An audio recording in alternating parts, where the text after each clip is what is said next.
Hi everyone, my name's Anthony Cummins. Welcome to this video. Now, about 3 years ago, I got asked a question and I was like, oh, and I was dying to make a video about this, but I really didn't know whether I should or shouldn't, but here it is, here's the video. So, I got asked a question from a black gentleman, and it was, according to the laws of karma, historical karma, is it the fault of black people that they suffer racism? And I was like, oh, just creep out of the way. So, and what I'm going to do is tell you why I got asked that question and how I answered it and everything. But all of my videos are done to support one of my books. So if you're interested in ancient Japanese history, this is Ninja Skills, the Authentic Ninja Training Manual by Anthony Cummins. That is moi here. And do get yourself a copy. There'll be a link in the description below. And this helps support what I do. Now, I run a samurai school, basically called Natoru Ryu, and I study in as much depth as I can samurai history, samurai culture, Japanese history, Japanese culture. And that, of course, includes Buddhism. And Buddhism, of course, includes karma. So I was away in Japan. So I was in Japan with a group of people, and one of them is a black gentleman, and I won't name him here. However, we were talking about karma and just, what do you think it means? What is this? Now, of course, before we go on, you've got to understand this. It's a historical concept of karma versus what we use today as, karma, it's instant karma. It's not what I mean. Karma meaning in its original form, which obviously the word means something akin to action. And of course, but the tradition means that you bring up some sort of karmic debt by your actions that you have to pay off. So if you believe or don't believe in karma is irrelevant to this video. It's an academic debate. It's an intellectual debate on karma and its association and its effects on people. If it was to be real, whether you believe or not, we'll look at it like that. So we were discussing different things, karma, and I am by no means at all knowledgeable on Buddhism. My focus is on samurai warfare, but of course Buddhism slightly touches that, and of course karma comes into it. So what happened? So basically I was asked this question and I thought, actually, how can I answer this? And I must admit, to this day, I think the question is loaded and has problems. So this is how I answered it. I said, well, actually, every person on the planet, no matter who they are, colour, race, whether they've got 7 legs, 2 arms, 14 heads, it doesn't matter. Everything that happens to them, according to the laws of karma, is their own fault. Okay? However, you've also got to consider the person on the opposite side. So if there's another person involved, then whatever they do creates karma for them to deal with.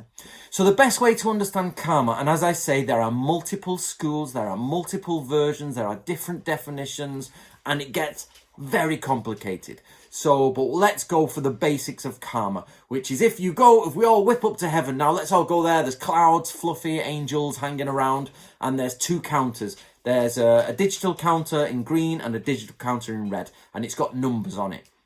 And it might be something like you've got 465,000 green karma, which is good karma, or you've got 568,000 red karma, which is bad karma. So that means I've got 568,000 bad things that are going to happen to me, or negative things, or things that I consider as not making me a happy chap in the morning. And then on the other side, you've got so many good things that you have to work through. So, for example, if I've done something good comes back to me at some point. It can either be in this life, or it can be in another life, or it can be in millions of lives, or whatever, however many, is counted in each tradition that a soul goes through, or an entity, if you like, goes through till they leave samsara and they leave the cycle of birth and re-death. So there we are in heaven with our 2 counters. So I get up there and I'm like, oh, I've got too many negative counters on me. I've got to, go through that process. And I've got to, also though, you've got to go through the process of good karma. That's what I'm saying. So it's not a case of the more good things you do, the less bad things happen to you. As far as I'm aware, and correct me if I'm wrong, you still have to work out that bad karma. And it's not by doing good things, You have to work through it. But when you do good things, you create good karma, which means positive action comes on. So it's not a case of I can shoot someone in the face and then go and help an old lady across the road and I've lost that bad karma. I've still got the bad karma, but I've also brought about some good karma. So I answered it in that way, and I said, basically, every person is responsible for the actions they did in a past life, according to the tradition, and whatever happens to them is simply because of something they've done before they were black, before they were Chinese, before they were English, before anything, you know, whatever they were before they did it, and now that karma is playing out. And he was like, so is it the fault of black people? And I'm like, come on, I've just given you an answer that I've got. So I had to, he forced me into giving an answer. And the answer was, yes, it is their fault, according to tradition. Obviously, I'm not saying it's their fault. Please, you know, just understand that. It's not their fault in my eyes, but according to the tradition of karma, if you believe or don't believe, I'm not saying whether I do or don't. That's irrelevant. We're talking about it from an academic point of view. I'm like, yes, it is the fault of black people. I'm afraid that is it. But it's also the fault of Jewish people. It's also the fault of English people. It's irrelevant.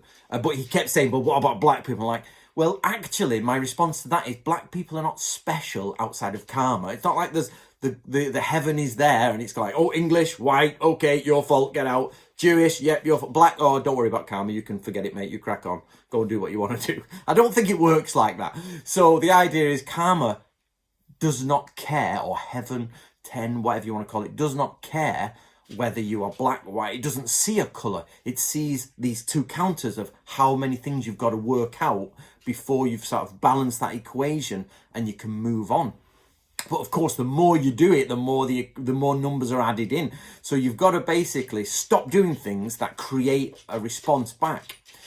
So it became really difficult because then you go down the logical route of that. Hold on, you get, if a black person, if their karma, they're responsible for their karma, and therefore they're responsible for the so let's call it a white supremacist racist guy is having a go at them.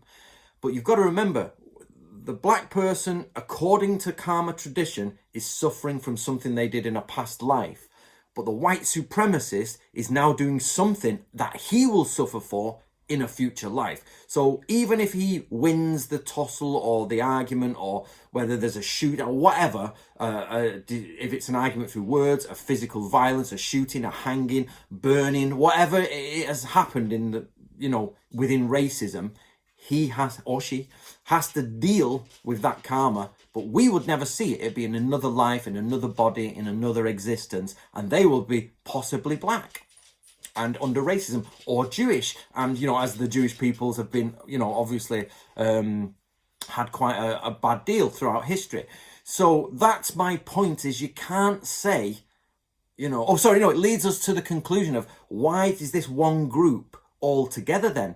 And then you're like, hold on, all of this group, let's call it Jewish people, all of this group are thrown out of England in whatever century it was, and they were, you know, they had their properties taken and everything. Then, of course, you got the encampments in World War II and all that. Why are those people all together suddenly? How can that work? How can karma work that? And the idea then is that heaven puts you into that situation. So if we have an aeroplane and it crashes and 250 people burn to death in flames, you have to, by the law of karma, assume or get to the point that they are meant to be there.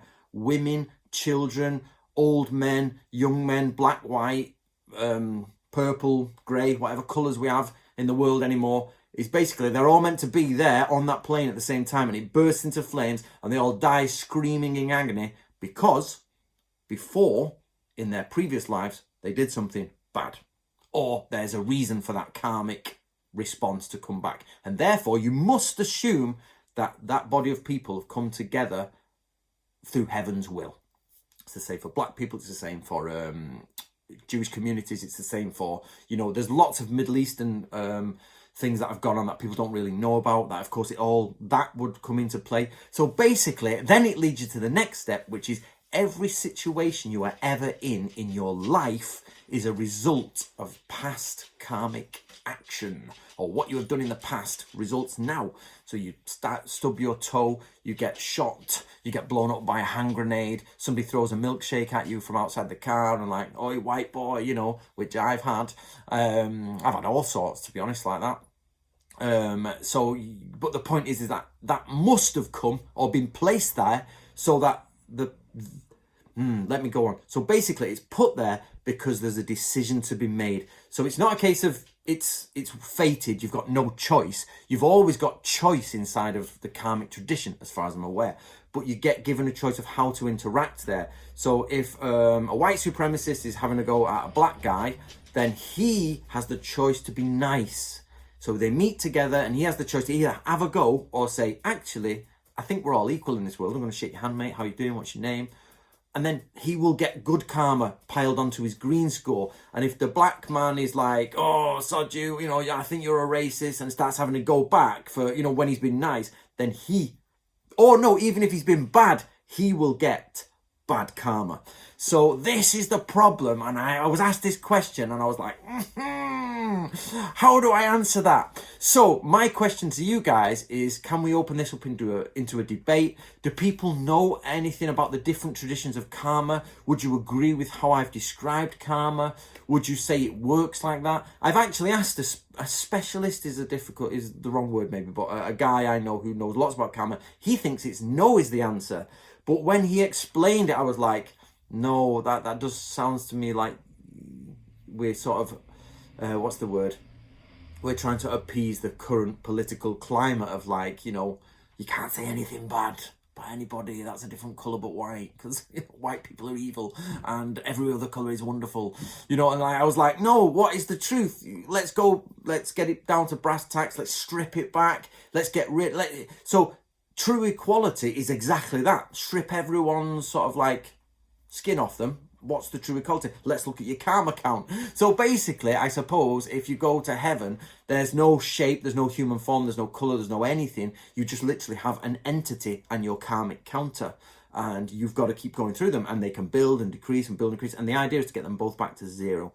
So guys, can you put your comments below and tell me, because I was genuinely stuck. I don't know if my answer was correct. I don't know if it was totally wrong. I'm not sure. So if you know anybody who knows things about karma, historical karma and historical Buddhism, and of course beyond that into the different other religions that believe on, you know, what you put out, you get back, let me know. And let me know what you think, guys, because I was genuinely perplexed. Of course, this is not a racist video, and I hope you're not stupid enough, you know, to sort of like fall down that route and clearly see it's a genuine question. And you know, we're asking it to the world. If you've enjoyed it, obviously please give it a thumbs up and spread it around. But I'll say again, all my videos are done to promote my books, which is because I'm self-funded. I'm an author. So here we are, is Ninja Skills, the Authentic Ninja Training Manual by Anthony Cummins. So please do get a copy. As I say, there'll be a link below. So let me know what you think, guys. Black people can't, well, no, that's the wrong, let's change the question. Let me know what you think. No matter what your skin colour, is anything that bad happens to you your fault?